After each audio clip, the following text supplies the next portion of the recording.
हाँ जी भाई, तो मुझे बोला गया था कि क्या तुम बैठ के ज्ञान देती रहती हो, थोड़ा हिलो-डुलो। तो आज मैं खड़ी हूँ, वो रही मेरी चेयर बेचारी। एनीवे, वीडियो स्टार्ट करते हैं।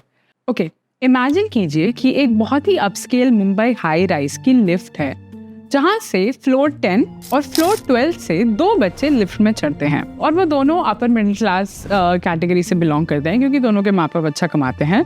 दोनों के पास सेम पार्क्स हैं, क्योंकि वो दोनों सेम सोसाइटी में हैं, और दोनों के पास सेम ही वॉचमैन है जो दोनों को गुड मॉर्निंग बोलता है। लेकिन the moment they step out of the society, उन दोनों की जो राहें हैं, उन दोनों की जो लाइफ की ट्रेजेक्टरी है, वो अलग हो जाती है।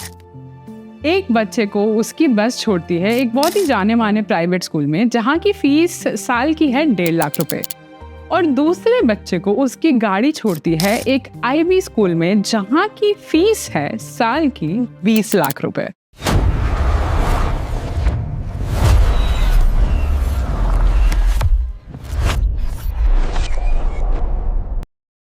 एक चीज हमेशा मेरे दिमाग में घूमती रहती थी कि जब लोग एक ही सेम सोसाइटी से आते हैं, सेम स्कूल से आते हैं, सेम ही सोशल इकोनॉमिक ब्रैकेट से आते हैं, जो सिलेबस भी सेम पढ़ रहे हैं, टीचर्स भी सेम हैं, फिर भी लोगों की लाइफ की ट्रेजेक्टरीज इतनी अलग कैसे होती हैं, रिजल्ट्स इतने अनइवन और डिफरेंट कैसे होते हैं। पहले मैं सोचती थी कि शायद ये टैलेंट से लेना देना है कि लोगों के पास अलग अलग टैलेंट्स होते हैं, अलग अलग कैपेबिलिटीज होती हैं, तो शायद उसकी वजह से ये जो इम्बैलेंस है वो आता है। But then I did some research और मुझे पता चला कि डेटा और रियलिटी कुछ और कहते हैं। मुझे पता चला कि ये तब से ही स्टार्ट हो जाता है जब से हम पैदा होते हैं, क्योंकि जहाँ हम पैदा होते हैं वो जगह ही हमारे टैलेंट्स को बहुत ज्यादा शेप करती है। एक रीसेंट एनएसएस सर्वे के मुताबिक हमें पता चला है कि एवरेज गवर्नमेंट स्कूल की जो स्पेंडिंग होती है per year, that is around 2500 a year, और वही जो खर्चा है दैट इज अराउंड 25,000 यानी कि 25,000 के आसपास है for a normal private school per semester.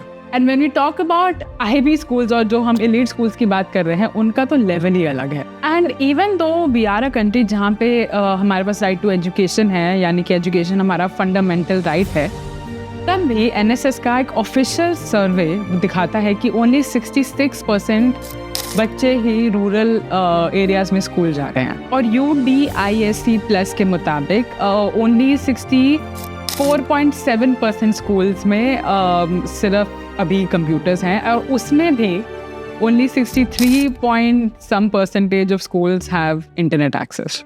तो जब एक बच्चा रोज एक गिज़्मो फ्री क्लासरूम में बैठ रहा है जहाँ पे लैब्स और वाईफाई ऑप्शनल है, तो उसके लिए वही रियलिटी बन जाती है, वही उसका वर्ल्ड व्यू सेट कर देता है।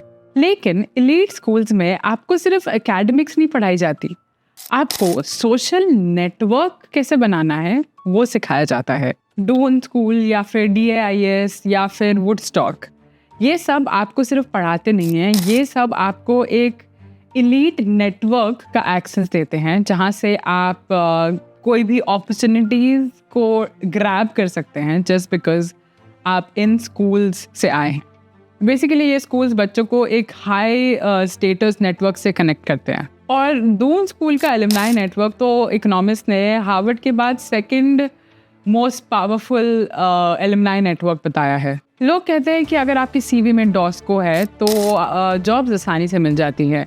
DAIS में तो अंबानी के बच्चे खुद ही जाते हैं, तो आप सोचिए कि वहाँ पे बच्चों के लिए जो नेटवर्क के गेट्स हैं वो कितने पहले ही खुल जाते हैं। इन स्कूल्स में हर कॉर्नर पे इंटर्नशिप्स है, कैम्ब्रिज का ट्रिप है, इंटरनेशनल ट्रिप्स है, in fact even live TEDx talks हैं और TEDx स्पीकर्स के साथ मीटिंग्स हैं। तो ये सारी चीज़ें इन एलीट स्कूल के बच्चों को एक ऐसा वर्ल्ड व्यू देती है, एक ऐसा एक्सपोजर देती हैं जो कि एक middle class normal private school कभी दे ही नहीं पाएगा, क्योंकि वहाँ पे प्रायोरिटी सिर्फ सिलेबस ख़त्म करना होता है, और कंसिडरिंग CBSE ICSE के जो रोल्स हैं, तो वहाँ पे टीचर्स पे सिर्फ यही प्रेशर होता है कि आप सिलेबस ख़त्म करवाओ, अपनी जॉब करो और घर चले जाओ। इससे हमें समझ में आता है कि एनवायरनमेंट ही एम्बिशन है, क्योंकि जब आप एक ऐसे एनवायरनमेंट से आते हो जहाँ पे आपका एक्सपोजर इतना होता है कि आपको पता है कि क्या क्या अपॉर्चुनिटीज़ हैं वर्ल्ड में, तो आप वो सब चीज़ें एटलीस्ट अपने एम्बिशन में सोच सकते हो। कंपेयर दैट टू समबडी जिसके पास वो एक्सपोजर ही नहीं है, उसको पता ही नहीं कि दुनिया में हो क्या रहा है, तो वो अपने एम्बिशन को कभी उतना बड़ा बना ही नहीं पाएगा। तो क्या एक स्कूल का एक्सपोजर या फिर एक स्कूल का इंफ्रास्ट्रक्चर ही काफ़ी है? नहीं, डेफिनेटली नॉट। असली खेल शुरू होता है हमारे अपने घर से, और स्पेसिफिकली हमारे घर की डाइनिंग टेबल से। साइकोलॉजी में एक बहुत ही फेमस स्टडी है जिसका नाम है हार्ट एंड राइजली स्टडी। इन्होंने पाया कि 3 साल की उम्र तक एक हाई एक्सपोजर घर के बच्चे ने 30 मिलियन यानी कि 30 लाख वर्ड ज़्यादा सीखे थे compare to a low exposure house. इसका मतलब ये नहीं है कि उस घर के जो पेरेंट्स थे वो सिर्फ इन्वेस्टमेंट्स या पैसों की बात करते थे। इसका मतलब ये था कि उनके घर का इकोसिस्टम तो जो था वो ज़्यादा कॉम्प्लेक्स फिनोमेनाज और कॉम्प्लेक्स आइडियाज़ के लिए खुले हुए थे, और एक ओपन कॉन्वर्जेशन के लिए भी खुले हुए थे, जहाँ पे बच्चे खुल के अपने माँ बाप से सवाल पूछ सकते थे। इसको वोकैबुलरी गैप कहते हैं, जो कि आगे बढ़कर कॉन्फिडेंस गैप में बदल जाता है। और यहाँ इंडिविजुअल माइंडसेट का भी बहुत बड़ा रोल है। स्टैनफोर्ड साइकोलॉजिस्ट कैरल डवेक ने ये ग्रोथ माइंडसेट का कॉन्सेप्ट दिया था। एलीट एनवायरनमेंट्स में बच्चों को बेसिकली पता होता है कि उनके पीछे एक बहुत ही बड़ा सेफ्टी नेट है, तो वो रिस्क ले सकते हैं। वहीं पर अपर मिडिल क्लास घर के जो बच्चे होते हैं वो इट्स अ मिक्स बैग, क्योंकि वहाँ पे उनके पास it's not like they are struggling, लेकिन उनको पैसों की वैल्यू भी है। उनको पता है कि कितने मुश्किल से पैसे घर पे आते हैं और उनको बचाने की कोशिश करनी चाहिए। क्योंकि शायद हो सकता है, एक न्यूज़ आई थी रिसेंटली जहाँ पे एक पिता ने अपने कार की EMI कैंसिल करके डेवलपमेंट फ़ी पे करी थी। तो आई एम श्योर कि बच्चा अगर 5 साल की उम्र में आपको समझने लगता है तो उसको financial concepts and how many is very important वो तो पता ही होगा, स्पेशली आज के सोशल मीडिया के ज़माने में where every information is so accessible and kids are just growing up faster than they are suppose to और देन दे शुड। तो ऐसे बच्चे परफॉर्मेंस प्रेशर में बहुत दब जाते हैं, even though maybe their parents are not pressurising them, but they are aware of the responsibilities कि हाँ यार, मतलब money is important, we need to perform to be able to justify the cost that my father is paying. और इस pressure में failure एक lesson नहीं बनता, वो लिटरली तबाही का एक दूसरा नाम होता है।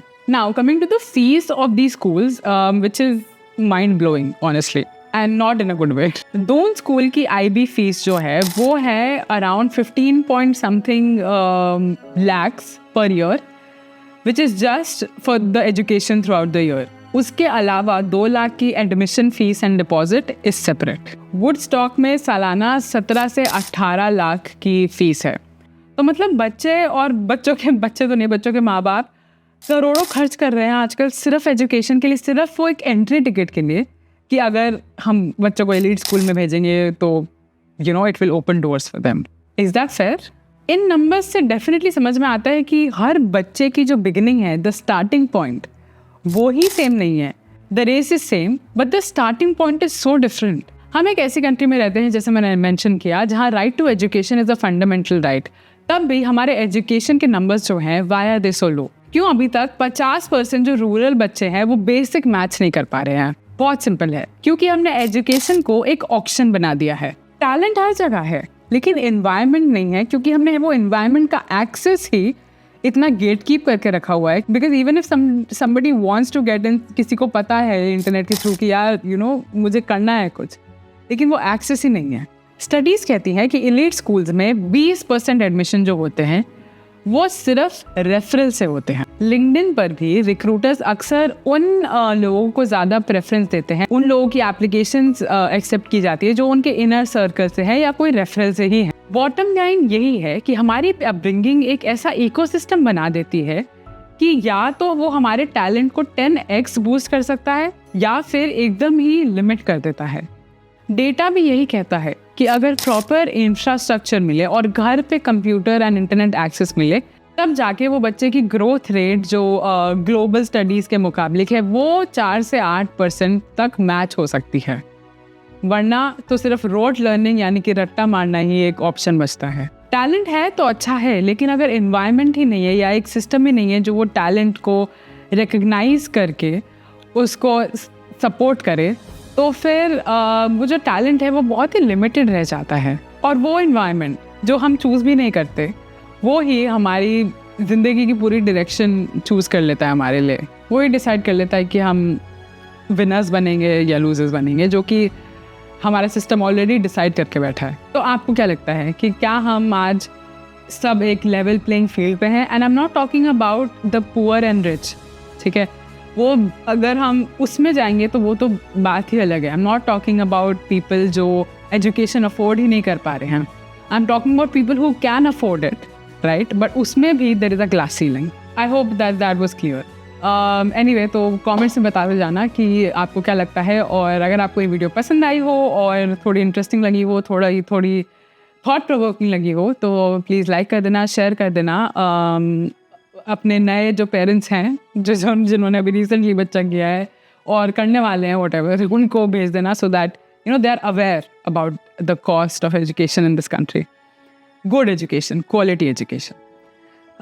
Yes, that's it. सब्सक्राइब भी करते जाना, and I'll try and I'll reply to every comment. अभी तो ज़्यादा नहीं करते, but ठीक है, whoever comments. Yes, that's it. This was my reality check for you. Yeah, that's it. Take care. Peace.